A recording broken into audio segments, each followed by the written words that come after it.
An empath has to constantly question, is this mine or someone else's? All of a sudden, you feel anxious.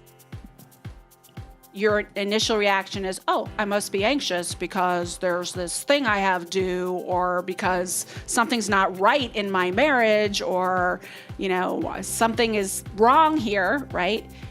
Okay, I'm feeling anxiety. Is this mine or is this someone else's? Love languages. Yeah. Ruth's hitting the list. Yeah. You want to walk us through them? Yeah, walk us through them.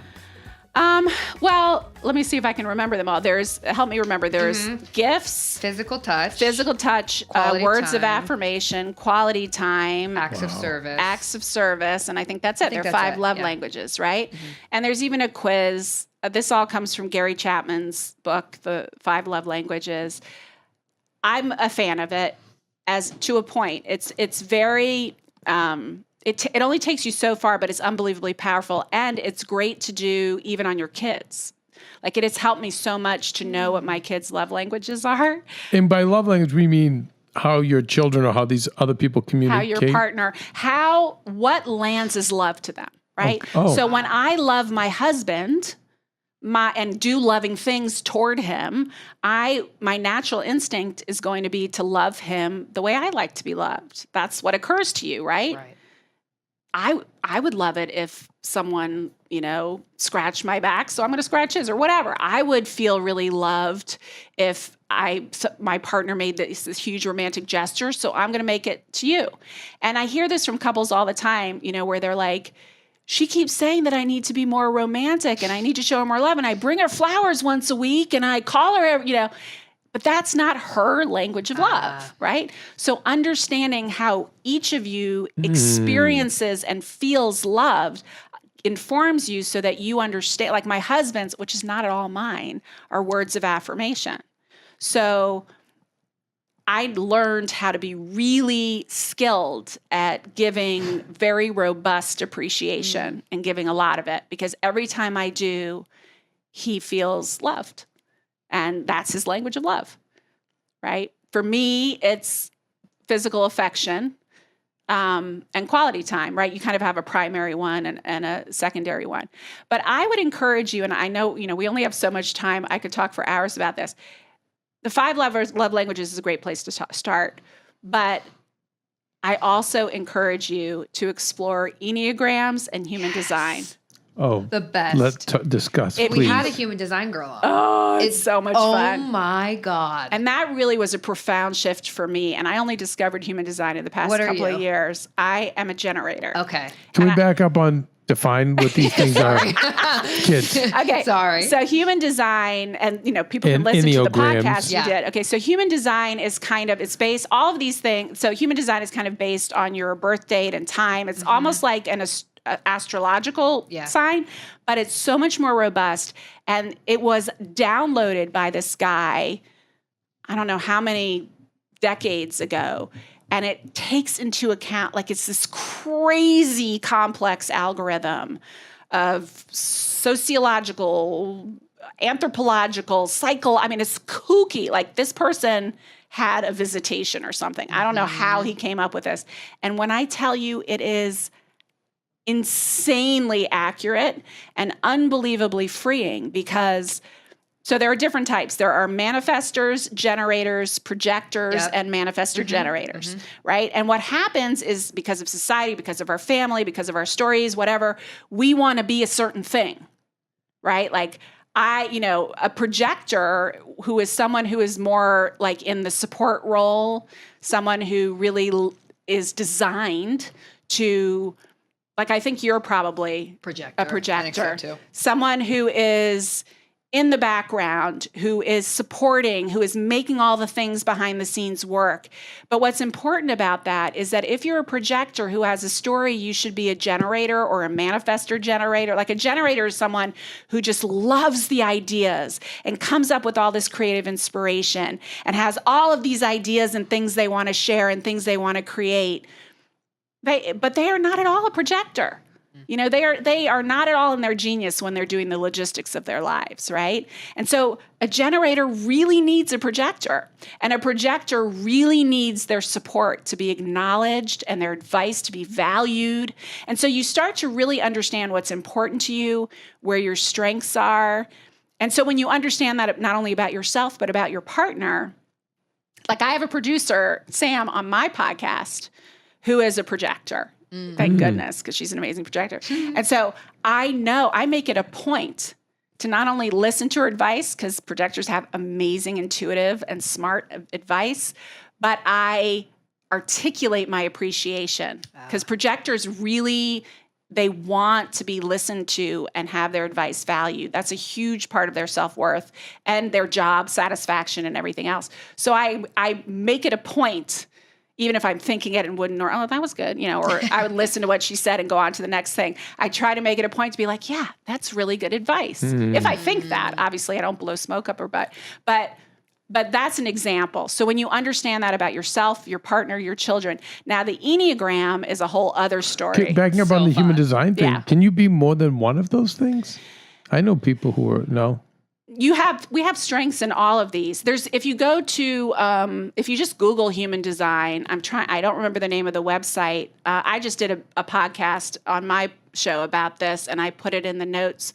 But if you go, there's a website where for free, you just put in your My Human Design. Yeah, myhumandesign.com or .org. Yeah. If you just go there and put in your birth date and location and time, it gives you a whole report on what you are.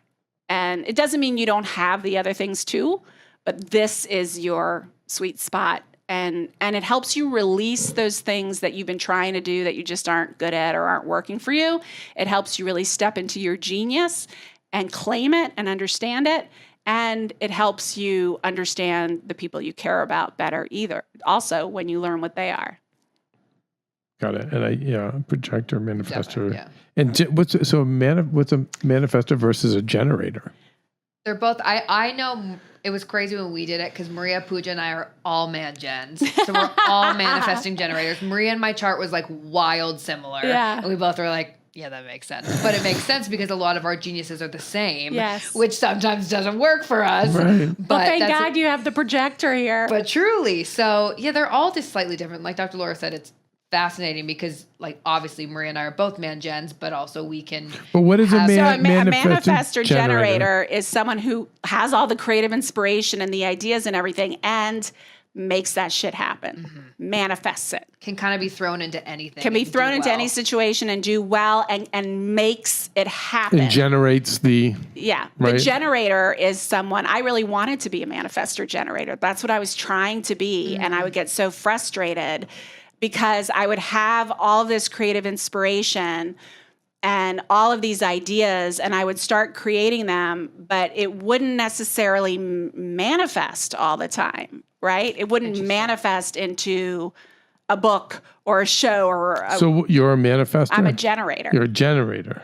So you generate the ideas, but you need other people to execute them. When I realized that, I stopped trying to be a one-stop shop. And I started calling in people who can not only deal with the logistics, but operationalize and bring out what I'm creating. Do you think that some of these things, I mean, I guess if it's in your birth chart's in your birth chart, but I think some of these things, like I just had to adapt. I didn't have a choice. Yeah. I had to become some of those things. Exactly. Because someone had to pick the ball up and run. But no, go ahead. Well, that's what was so fascinating to me about it, because you could totally justify it based on your childhood, right?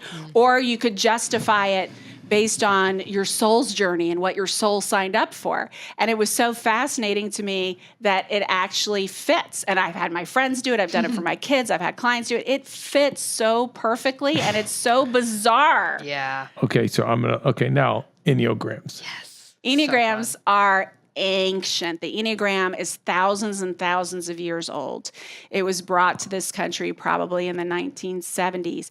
It is a system of like 9 different types. And there are all sorts, if you Google, what Enneagram number I am, because there's numbers 1 through 9. if you you can find these quizzes that actually will tell you what number you are based on this personality test. One of my favorite, and of course here I am with my name, but I'll tell you the title. One of my favorite books that I love, and I learned so much about the Enneagram through, is The Road Back to You, is the name of the book. And if you read it, you will recognize yourself. And what I love about it is that it also shows you what wounds, kind of, where your weaknesses are, where your wounds are, what happened to you, or what likely happened to you in childhood, right? So like, I'm a 2, which is kind of the helper, the codependent basically is the 2, right?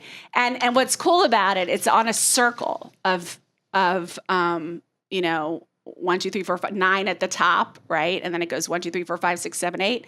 And then there are these arrows between the numbers. So like a 2 goes to 8 when the unhealthy 8. There's a healthy part of a 2, for instance, and an unhealthy part of a 2, of every number, right? And so when you're in your trigger as a 2, you're going to go to the unhealthy 8, right? My husband is an 8. 8s are the directors.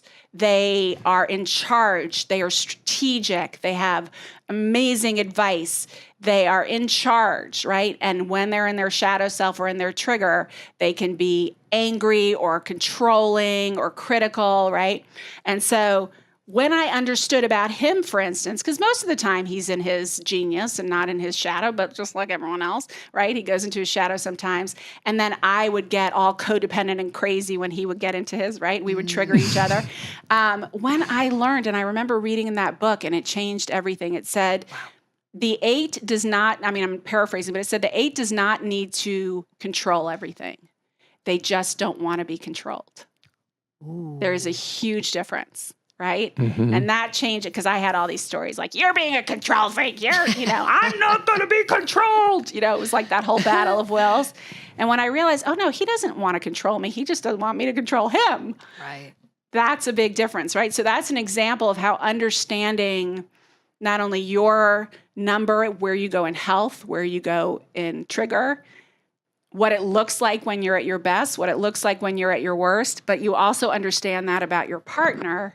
It's unbelievably powerful. And this is The Road Back to You, this book you think that's has in the there? book that... It really speaks to me. That's a full body yes for me. Can't wait for you to take it, Kev. Yeah. I'm so curious I want to get this book. Yeah. I'm a 7. You're a 7? 7 and 2 is my second. Yeah. Yeah. Wow. And then your kids, right? Like one of mine is a 5. One of them is a 3. Yeah, that's cool. And it helps me really understand them. Dang. Pooja, what are you? Do we know? I don't know if Yeah, I'm a 7 and I'm also a wing 2. You're a 7 too?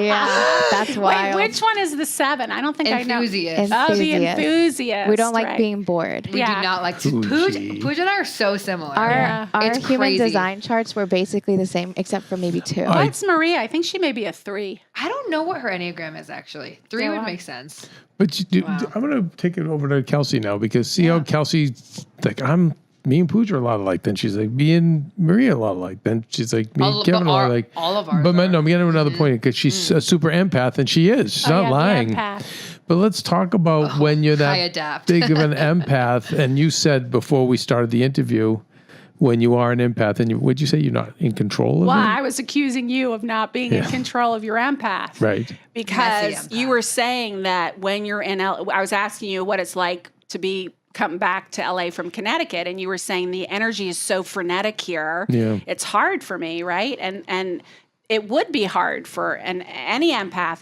is always an empath is someone who can feel the feelings of everybody else around them and the collective.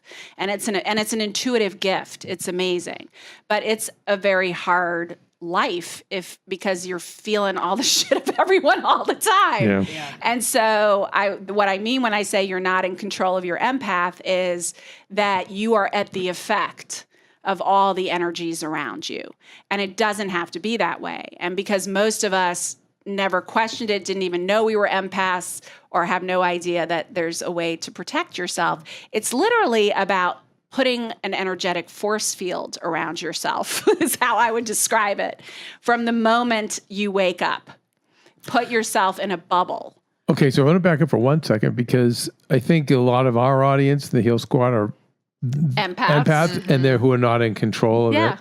And I don't think I am, and I don't think Me neither. Okay, so Kelsey, speak for her. So now that we know we're like that, let's start with what do we do to deal with this? Which is wake up in the morning and we're going to put a protective force shield around ourselves. How do we do that? So before you even get out of bed, you can do this in lots of different ways. As I've continued to build a spiritual practice and a kind of two-way relationship with spirit, God, whatever you want to call it, my name for it is Holy Oneness.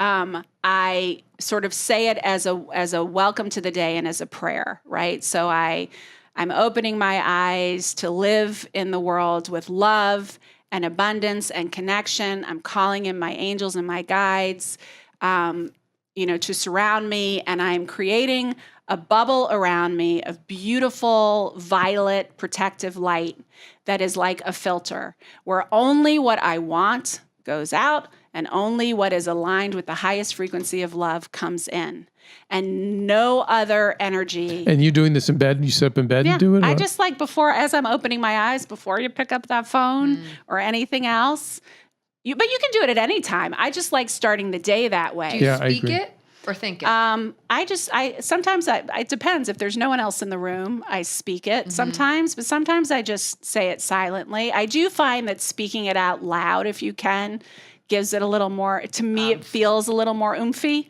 but it certainly doesn't have to be. And then it's also for an empath, especially, if you think about, like I was saying before, we're all energetic beings.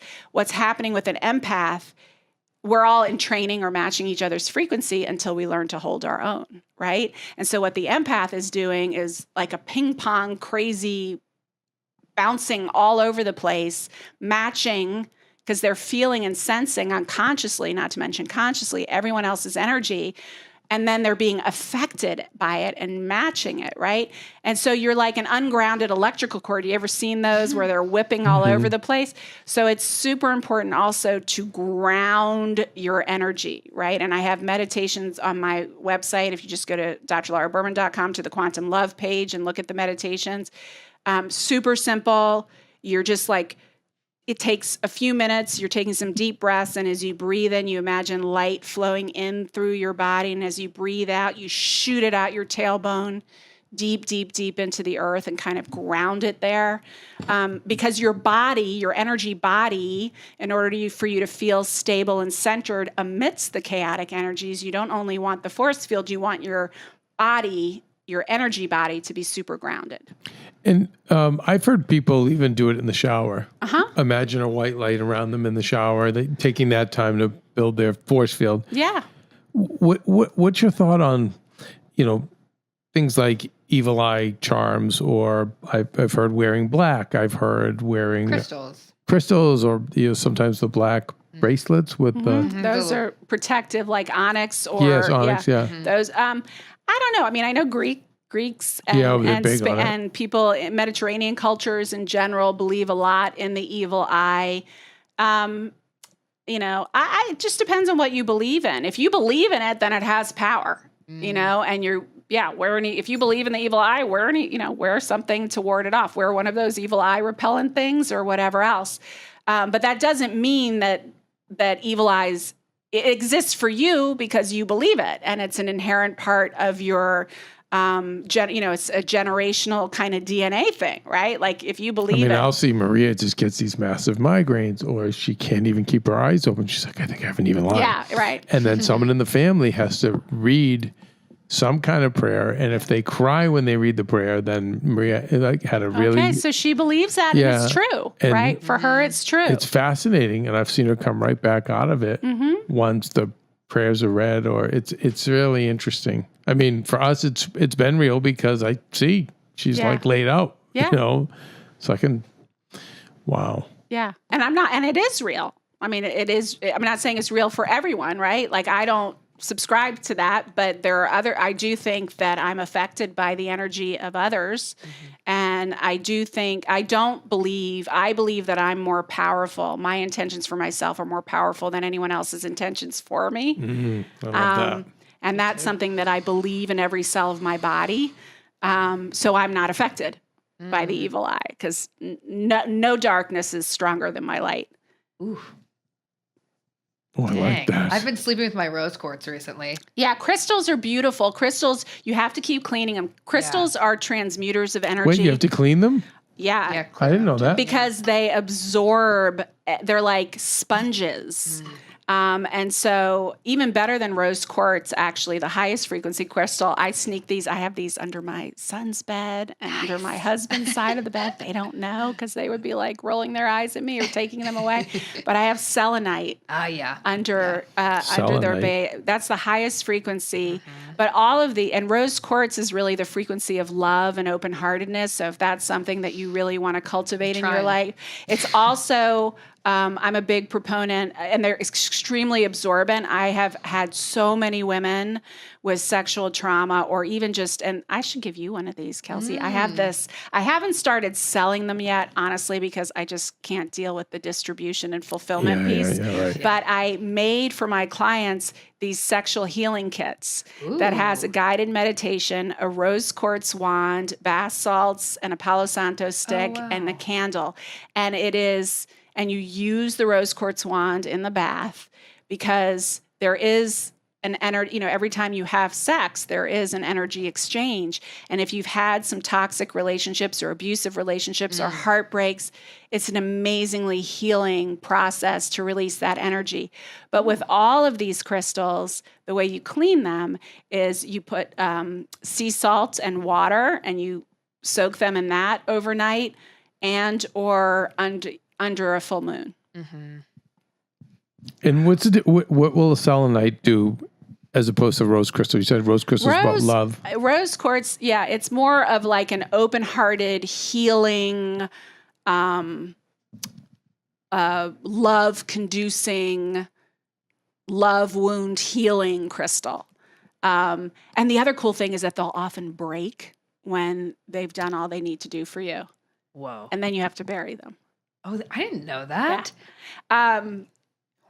But selenite is just of all the crystals the highest frequency, and it is. And so when I put it under my son's bed because he was struggling with anxiety and a lot of fears, and so I just wanted him to be bathed and surrounded by super high frequency energy.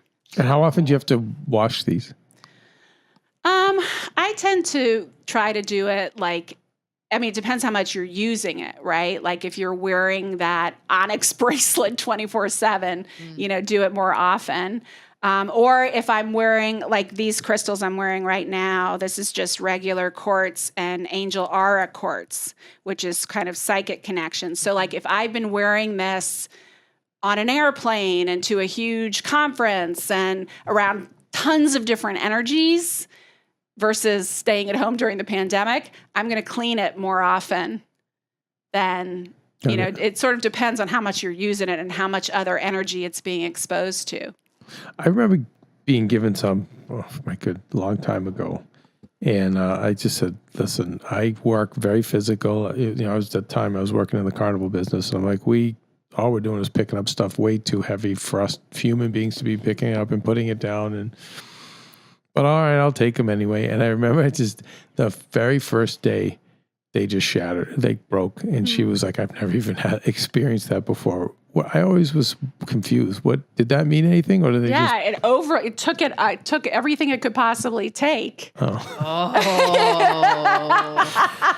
Yeah. I mean, there's a lot of darkness in the carny life. Yeah. It is like a lot. Oh yeah, there was. Yeah. I mean, every kind of crime and criminal. Yeah. Wow. And then the intensity, and having to work against all of them. Mm-hmm. The people you were working for were a different kind of criminal, and so they're getting money out of them. Then the people working alongside you, your coworkers, everyone around you, just bathing in toxic, dark entity energy. Oof. Okay. Also, I don't want Dr. Laura to leave, but I know she has a heart out. Okay. Well, It makes me sad. Listen. What but time is it? I don't even- 2:04. I know. We could talk for like hours with you. There's so much in here. All right, so it's drlauraberman.com. And what is the title again of the new Ascension Syndrome book that we're excited about? You're not crazy. You're just ascending how to survive and thrive in this wild new world. Wow. That is so good. It's so good. If you get the book, you can pre-order the book. It's right there. The link is right there on the homepage of drlauraberman.com. But if you pre-ordered the book, when you get the book, you are also going to get all the meditations in the book guided by me. So audio of all the meditations and a video series of a ton of interviews I did with all sorts of fascinating experts on ascension. Wow. What a steal. Really. It's a steal. So Steal. helpful. I'm so glad you did it. And I'm obviously so glad you visited us. Well, thank you for inspiring me to do it. Well, always. And I'm going to continue to do so because we need you in this world. Truly. But Dr. Lloyd, is there any other advice you do have for the empaths? I know I kind of cut you off on that, Yeah. but we were talking about, you have your ritual in the morning where you bring in that light and I'm that energy. grounding all day. I'm using Grounding all day. crystals. We're getting your feet into earth and nature. Yes, and even just like doing that breath that I talked about, where you're grounding light through you. If I'm going to go into a room with a lot of people, or maybe before you come back to LA, you're definitely putting a force field around yourself. And you're constantly aware, like questioning. An empath has to constantly question, is this mine or someone else's? Right? Wait, specify, please. So all of a sudden you feel anxious. Your initial reaction is, oh, I must be anxious because there's this thing I have due, or because something's not right in my marriage, or, something is wrong here, right? Is this okay, I'm feeling anxiety. Is this mine or is this someone else's? Let me run it through my heart. Is this mine? Yes or no? Right? And then if it's no, sometimes you'll be like, oh yeah, like I remember when I first helped my then 9th grader, now he's 25, understand he was an empath, and he was like a severe empath. He kind of rolled his eyes at me and I didn't fight him on it, but I knew he got it when a few weeks later he came home and said, today I was like at school and I was in a really good mood, and then all of a sudden I felt so angry. And I looked up and I noticed that there was a girl a few lockers down, and I realized, oh, she must be angry. And because I'm not angry, it's her anger I'm feeling. And then it becomes a superpower, right? And not something that you're at the effect of. But you have to start if it's an empath, you have to constantly question your feelings. Are these mine or are these someone else's? And when you know there's someone else's, maybe it doesn't feel as bad. You're not attached to them. Oh, that's that. Okay, let me call in my angels, my guides, reconfigure my force field. That is not mine to hold. That is not, maybe if you're feeling Maria's anxiety, you can say, baby, my youngest does this to me all the time. I'm not even aware that I'm anxious about something. And we'll be driving to school and he's like, are you upset about something? Oh. And my initial reaction is like, no, I'm fine. And then I'm like, oh, I was worrying about that deadline. And he knew. He knew because he can feel it. Wow. Yeah, I noticed, it's funny, this morning, it's about how the universe works. The house was empty, which is very rare because we always have everyone here. But I'm up early before everyone because the dogs.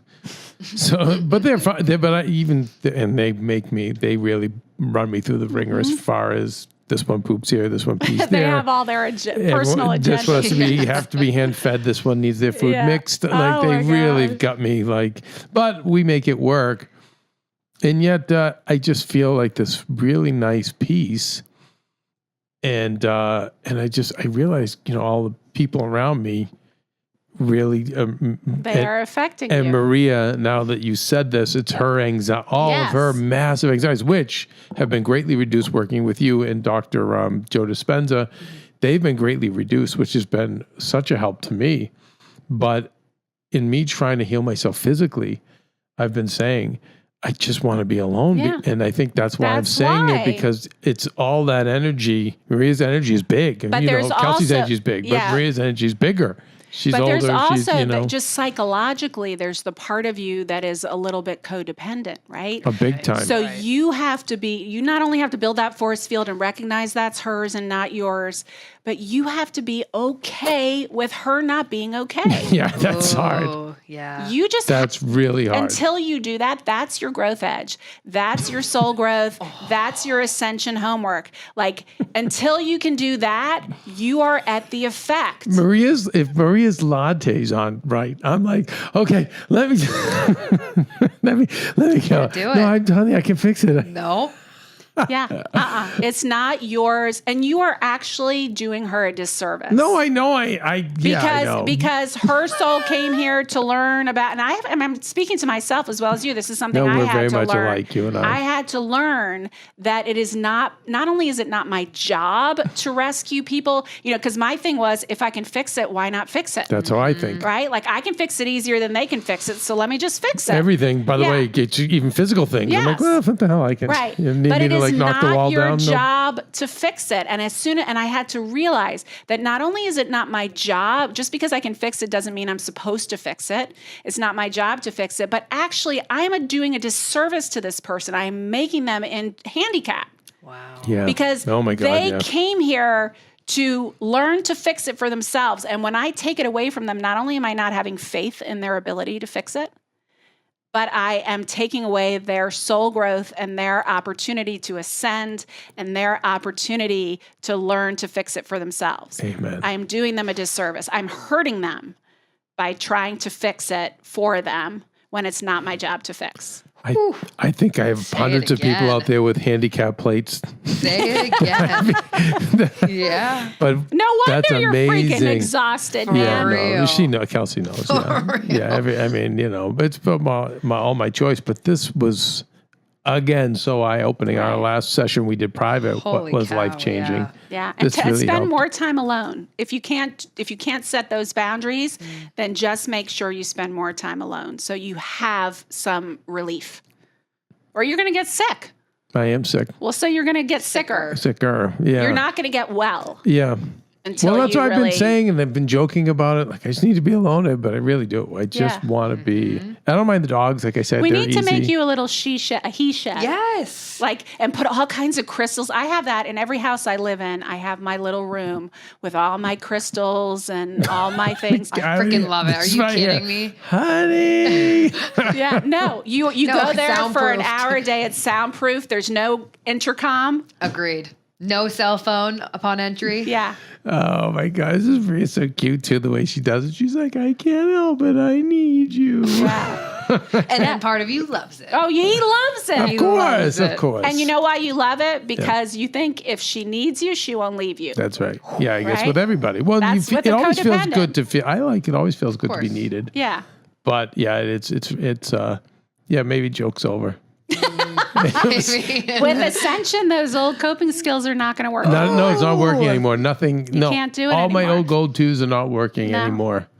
Unfortunately. So you're going to have no choice. But that's one of the curses and the beauty of Ascension is that you don't have a choice. Well, I did the diet and I'm working on the grounding, but now there's other things that Now you need energetic boundaries Yep. and literal boundaries. Yes. Yeah. No, I do. Yeah. Yep.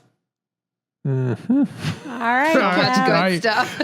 Dr. Laura, thank you so much. It's Thank you. drlauraberman.com, you guys, to go pick up her book on Ascension and listen to her podcast too. Yeah. Right? Language of love. Language of Love. All right, you guys, we will we wrap up with the chat. Yeah. We say goodbye to Dr. Laura right Yeah, now. we'll say goodbye to Okay, Dr. we'll be Laura. right back. This podcast and all related content published or distributed by or on behalf of Maria Menounos or mariamenounos.com is for informational purposes only and may include information that is general in nature and that is not specific to you. Any information or opinions expressed or contained herein are not intended to serve as or replace medical advice, nor to diagnose, prescribe, or treat any disease, condition, illness, or injury, and you should consult the healthcare professional of your choice regarding all matters concerning your health, including before beginning any exercise, weight loss, or healthcare program. If you have or suspect you may have a healthcare emergency, please contact a qualified healthcare professional for treatment. Any information or opinions provided by a guest expert or host featured within website or on company's podcast are their own, not those of Maria Menounos or the company. Accordingly, Maria Menounos and the company cannot be responsible for any results or consequences or actions you may take based on information or opinions.